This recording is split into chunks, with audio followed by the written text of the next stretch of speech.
ലേവ്യ പുസ്തകം 15-ാം അധ്യായം 1 മുതലുള്ള വാക്യങ്ങൾ.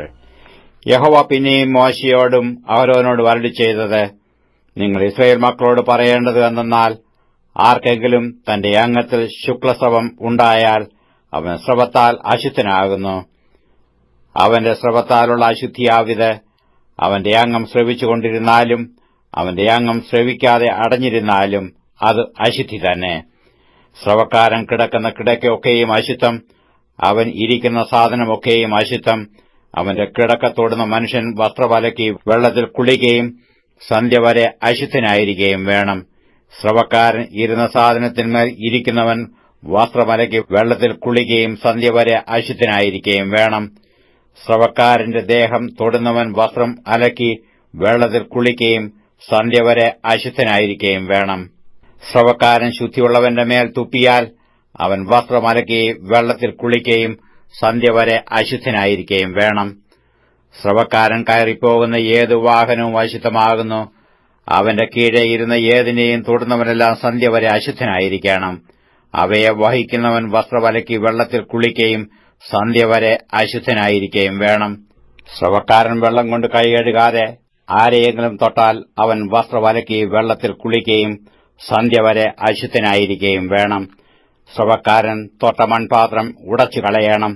മരപാത്രമെല്ലാം വെള്ളം കൊണ്ട് കഴുകണം.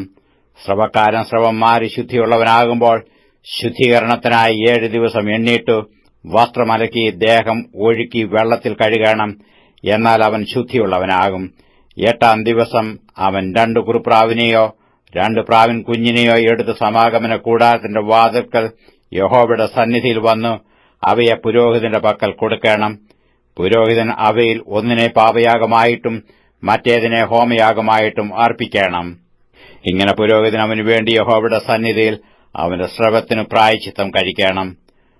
ഒരുത്തനും ബീജം പോയാൽ അവൻ തന്റെ ദേഹം മുഴുവനും വെള്ളത്തിൽ കഴുകുകയും സന്ധ്യ വരെ അശുദ്ധനായിരിക്കുകയും വേണം. ബീജം വീണ സകല വസ്ത്രവും എല്ലാ തോലും വെള്ളത്തിൽ കഴുകുകയും അത് സന്ധ്യ വരെ അശുദ്ധമായിരിക്കുകയും വേണം.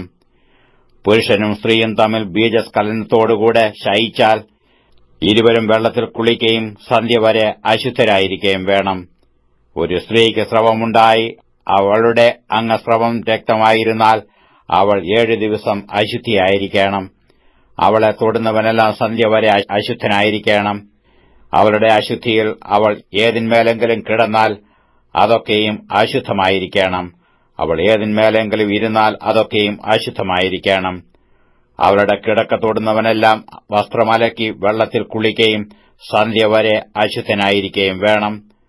അവൾ ഇരുന്ന ഏതൊരു സാധനവും തൊടുന്നവനെല്ലാം വസ്ത്രമലക്കി വെള്ളത്തിൽ കുളിക്കുകയും സന്ധ്യ വരെ അശുദ്ധനായിരിക്കുകയും വേണം. അവളുടെ കിടക്കമേലോ അവൾ ഇരുന്നതിന്മേലോ ഉള്ള ഏതൊന്നെങ്കിലും തൊടുന്നവൻ സന്ധ്യ വരെ അശുദ്ധനായിരിക്കണം. ഒരുത്തൻ അവളോടുകൂടെ ശയിക്കുകയും അവളുടെ അശുദ്ധി അവന്മേലാകുകയും ചെയ്താൽ അവൻ 7 ദിവസം അശുദ്ധനായിരിക്കണം. അവൻ കിടക്കുന്ന കിടക്കയൊക്കെയും അശുദ്ധമാകും.